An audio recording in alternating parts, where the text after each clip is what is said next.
Hello, I am back with another idea of things that you can do with bits and bobs that you have in your house. So today we are going to try and make tiny worlds.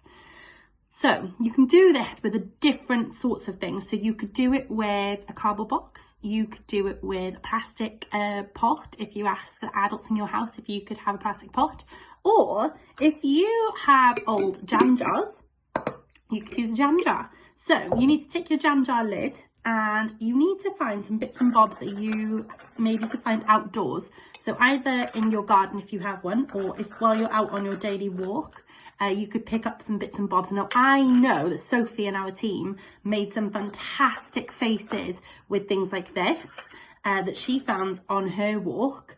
And those pictures are online for you to see. So I'm just putting some of the bits and bobs in the lid of my jam jar. Then I'm going to put a character. So I don't have many toys here in my house, but you probably have lots of like little bits and bobs. So I've just picked one of my lovely elephants here, and let's see, I'm going to try to make more of a world for this elephant, and it's very hard to do it on camera and not on the table.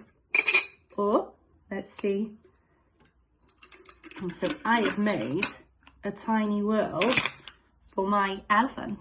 Now you could use lots of different things, so you could get a bit creative and you might have some shells in your house, so you could put shells in your jar.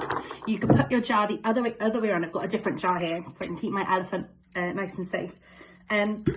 You could put shells in the bottom of the jar. You could fill it up with water to about here. You could make some fish out of plastic, like the milk, if you have milk cartons at home, or if you have any plastic cartons at home that are going in the recycling, you could make tiny fish and they'll float in the water, and that's another idea that you could do. Or you might have some figures like Lego figures or other little toys that you could make tiny worlds for. But please have a go and send us some pictures of your tiny worlds. We would love to see them.